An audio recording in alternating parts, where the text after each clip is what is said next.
Dafydd Jôb ydy'n enw fi. Dwi'n wyr i'r parchedig Jôb, Jôb y bardd, i alw yn datgu mod i'n byw yn y gogledd. Oedd fy natgu yn meddwl mae'r ideal mawr oedd y bardd bregethwr, ac felly mi ath o bregethwr i ddechrau, ond oedd o hefyd yn fardd yn barddoni ers pan oedd o'n ifanc. Mi enillodd o 2 cadair, un yng Nghasnewydd ar Wisg yn 1897, un yn Llanelli yn 1903, a hon wedyn yng Castell-nedd yn 1918. Mi enillodd o'r goron hefyd yn Lerpwl yn y flwyddyn 1900. Iestyn Tyne dyn nhw fi, dwi'n fardd yn llenor, gerddor, ond dwi hefyd yn ymchwilio llawer iawn i hanes eisteddfodau a chadeiriau eisteddfodol yn benodol. A dwi wedi gweithio Yr Ysgwrn yn gorffennol ar waith dehongli ar gyfer rhai o gadeiriau lleol, Hedd Wyn. Felly oedd yn braf iawn cael dychwelyd i weithio Yr Ysgwrn ar adrodd rhywfaint o hanes Jôb a Chadair 1918. Mi sarniwyd Cadair 1918 fel y Gadair Ddu gan Eugene Van Fleteren, oedd yn ffladur rhyfel o Wlad Belg. Oedd wedi dod drwy Antwerp, wedyn i Llundain, ac yna wedi ymgartrefu yn Mhenbedw, lle cynhalwyd wrth gwrs Eisteddfod Genedlaethol 1917. Comisiwn oedd Cadair 1917 gan arglwydd Leverholm, a mi greodd wrth gwrs Gadair gofiadwy iawn, a Cadair oedd yn ddylanwadol iawn o ran ffasiwn cadeiriau y blynyddoedd canlynol. Pan ddoth Eisteddfod Castell-nedd 1918, mi osodwyd cystadleuaeth yn yr rhestr testunau, sef dylunio a chreu cadair yr Eisteddfod Genedlaethol. Ac mi nath Eugene Van Fleteren ymgeisio yn y gystadleuaeth honno, celt o'r gwraidd o ddiffyg enw fo, a fo oedd yn llwyddiannus, a fo gafodd y comisiwn i greu y gadair y flwyddyn ganlynol hefyd. Mi fydda fo wrth gwrs wedi cael siom, fydda fo wedi synnu, mae'n siŵr, yn gweld be ddigwyddodd yn 1917, wedi disgwyl gweld bardd yn codi i hawlio'r gadair. Felly mae'n braf iawn meddwl bod Van Fleteren wedi cael gweld bardd yn hawlio un o'i gadeiriau fo. Oedd yn natgu eisoes wedi ennill y Gadair ddwywaith, ddim yn teimlo rheidrwydd i gystadlu o hyd, ac eto oedd y testun yn apelio einir a folant. Rhai cyfle iddo fo fedru sôn am draddodiad Cristnogol Cymru, ac felly ysgrifennodd o yr awdl. Doedd o ddim yn ddigon da ar un olwg i fynychu'r Eisteddfod, ond fe ddoth 'na delegram diwrnod cyn y cadeirio, a'i ffug enw fo oedd Ennaf, a be oedd y telegram yn dweud oedd Ennaf needed urgently. Ac felly oedd yn gwybod bod rhaid iddo fo fynd i'r Eisteddfod, a dyma fo'n cael ei gadeirio.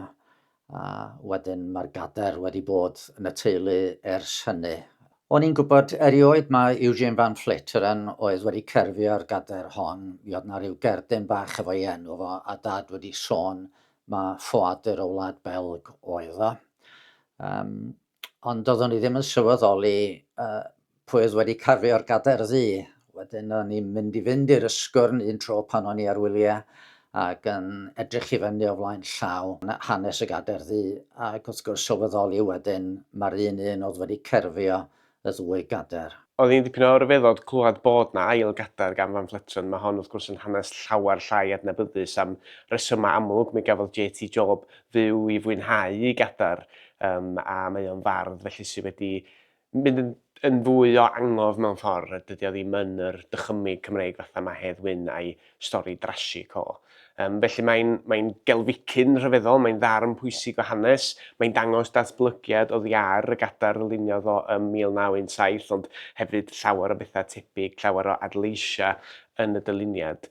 Ond hefyd mae'n gyfle i ni ddweud stori Jôb ei hun sydd yn ddoi hun yn stori a llawer o drasiedi a llawenydd rwy'n arbennig iawn yn ei hawl ei hun, sydd falle nid yn cael ei gofio gymaint am ei farddoniaeth eisteddfodol, ond sydd yn dal i fod yn ffigwr pwysig ac arwydd o cael, ac yn haeddu cael y foment yma i ni ddysgu chydig bach mwy am ei fywyd o.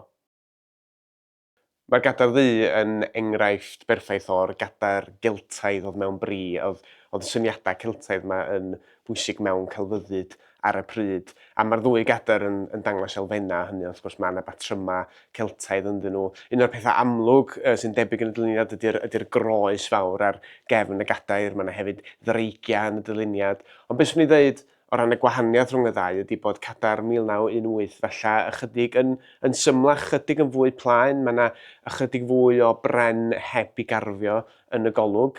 Mae hi heb y plinth urddasol sydd gan y Gadair Ddu.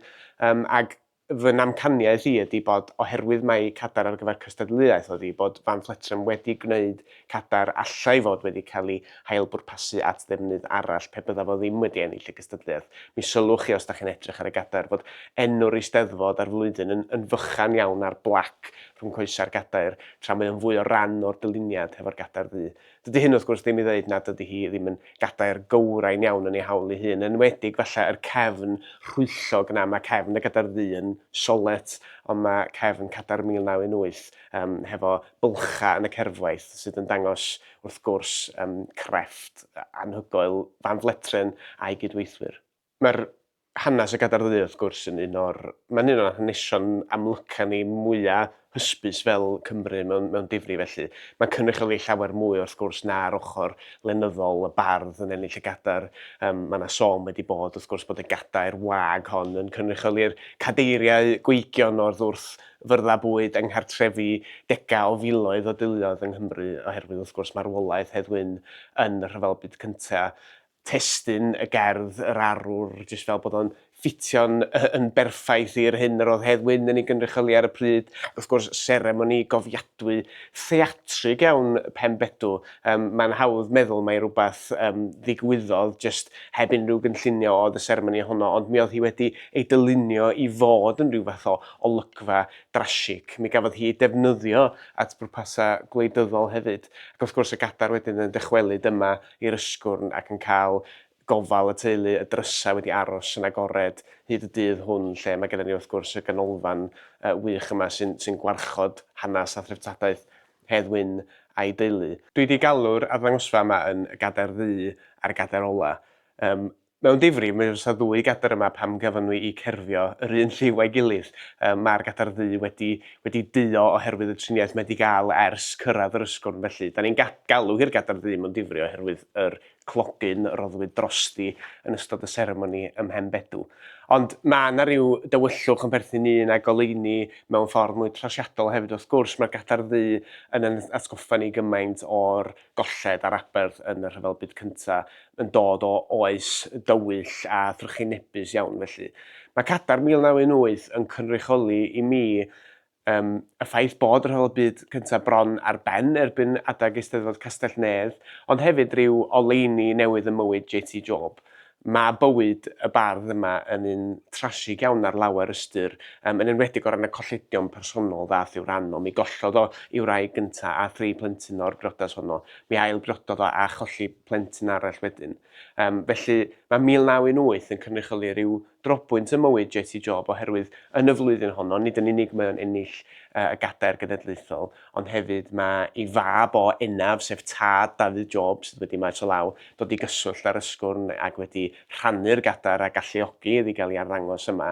Dyna'r flwyddyn mae enaf yn cael ei enni, enaf yn adlewyrchu teitl awdl 1918, sef Uner a Folant, ac hefyd wrth gwrs y ffaith yma bod y cadoediad yn dod ym mis Tachwedd 1918 hefyd, ac yn rhan ganolog o'r arddangosfa yma mae emyn ysgrifennodd Dafydd Jôb pan oedd yn teithio ar y tren ar y 10fed o Dachwedd 1918, sef wrth gwrs y diwrnod cyn yr 11 o'r 11 diwrnod cadoediad y Rhyfel Byd Cyntaf. Felly mae'n cynrychioli llawer o bethau cyferbyniol i be mae'r Gadair Ddu yn ei gynrychioli. A dyna i raddau o lle dwi wedi dechrau wrth fynd ati i ddehongli rhywfaint ar yr hanes.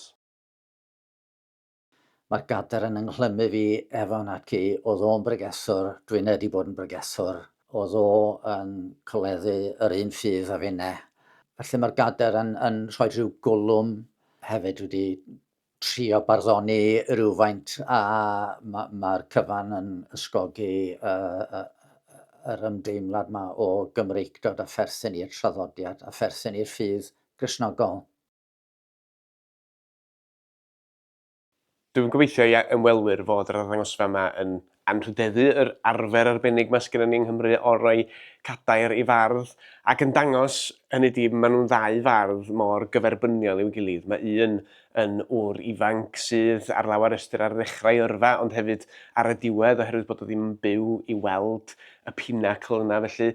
A mae llall J.C. Jôb eisoes wedi ennill 2 Gadair Genedlaethol a choron o'r blaen. Mae'n perthyn i genhedlaeth wahanol o feirdd. Ond wrth gwrs bod y ddau yn nhw'n dod ynghyd drwy'r ffaith bod nhw wedi ennill un flwyddyn ar ôl y llall hefo cadeiriau wedi sernio gan yr un crefftwr.